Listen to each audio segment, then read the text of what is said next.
ایک تو آپ نے یہ بہت بار سنا ہوگا کہ افغانستان میں جو مجاہدین ہیں یا طالبان ہیں، یہ حضرت مہدی کا لشکر ہے، اور یہی وہ لوگ ہیں جو حضرت مہدی کے لیے جائیں گے، اور یہی علاقہ خراسان ہے، اور بہت ساری علامات ان پہ ہم فٹ کرتے ہیں۔ میں یہ پوچھنا چاہ رہا ہوں کہ جو افغان وزیر خارجہ وہاں مودی کے پاس گئے ہیں اور ہندوستان کے ساتھ وہاں جو ان کے معاہدے ہوئے ہیں، جس قسم کو پروٹوکول ملا ہے، دفاعی معاہدے ہوئے ہیں، بہت سی چیزیں وہ سب سامنے آ گئی ہیں۔ اب میں آپ سے پوچھنا چاہ رہا ہوں کہ جو حضرت مہدی کا لشکر ہوگا وہ تو غزوہ ہند کرے گا، ہندوستان سے جنگ کرے گا۔ حدیث میں آتا ہے نا، اصابتان من امتی احرزهم اللہ من النار،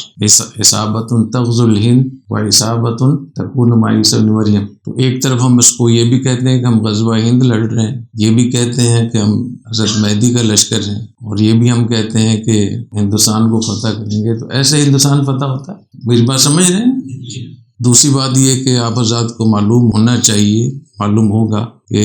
1979 سے جب سے افغانستان کا جہاد شروع ہوا سوویت یونین کے خلاف، اس وقت سے کشمیری مجاہدین، پاکستانی مجاہدین، افغان مجاہدین یہ اکٹھے رہے ہیں، یہ معسکرات میں، ٹریننگ میں، تربیت میں۔ تو وہاں جو کچھ ذہن دیا گیا، جو کچھ نعرے لگائے گئے، جو کچھ پورا وہ کیا گیا، آج افغان وزیر خارجہ نے وہاں جا کر دلی میں باقاعدہ انہوں نے کہا ہے کہ کشمیر ہندوستان کا حصہ ہے۔ تو آپ سوچ سکتے ہیں کہ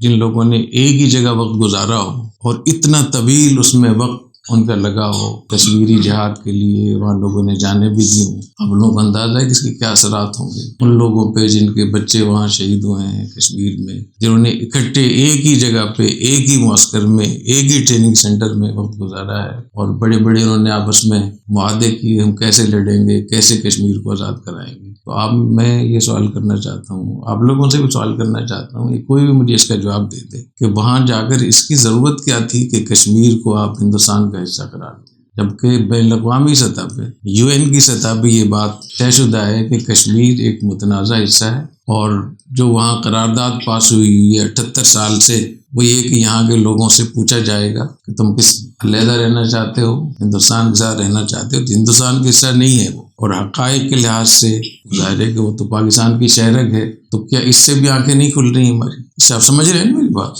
تیسری بات یہ کہ پاکستان کی جو ریاست پاکستان، افواج پاکستان کے معاہدے تو سعودی عرب سے ہو رہے ہیں کہ ہم حرمین شریفین کی حفاظت کریں گے، اور ایسا معاہدہ ہوا ہے کہ 300-400 سال میں اس قسم کے معاہدے کی کوئی نظیر نہیں ملتی، کیونکہ 300-350 سال میں جو معاہدے ہوئے اس میں مغلیہ دور حکومت کے کچھ معاہدے تھے، سلطان ٹیپو شہید کے معاہدے تھے، سراج الدولہ کے معاہدے تھے، خلافت عثمانیہ، سلطنت عثمانیہ کے معاہدے تھے۔ ان معاہدوں میں مسلمانوں کے پاس نہ تو فوجی قوت تھی، نہ ان کے پاس معیشت بہتر تھی، دونوں چیزوں میں ہم کفار سے، دشمنوں سے کمزور تھے، اس لیے وہ معاہدے کارگر بھی نہیں ہوئے۔ ابھی یہ جو معاہدہ ہوا ہے، پاکستان کے پاس جو اللہ تعالیٰ نے فوجی قوت دی ہے وہ ہے جو آج کے دور کی قوت، چاہے وہ فوجی نظم و ضبط ہو، ڈسپلن ہو، یا اس کے لیے جو بھی افراد تیار ہوتے ہیں، ادارے ہوتے ہیں، تربیت ہوتی ہے، ان کا نظم و ضبط ہوتا ہے، ان کا ڈسپلن ہوتا ہے، چین آف کمانڈ کہتے ہیں اس کو، کہ اوپر سے نیچے تک پورے ایک ترتیب کے ساتھ سموتا کا اور اس کا نظام ہوتا ہے۔ دوسرے نمبر پر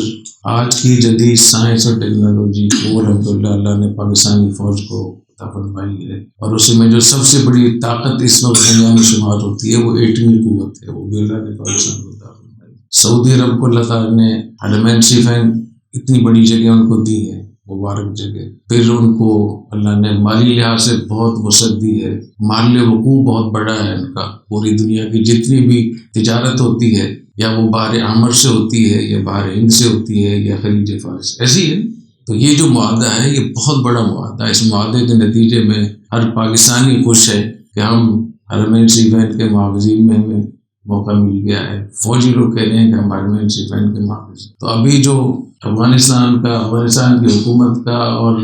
مودی کی حکومت کا معاہدہ ہوا ہے، اس کا کیا، اس کو کہاں رکھیں گے؟ اللہ نے تو آپ کو اس کی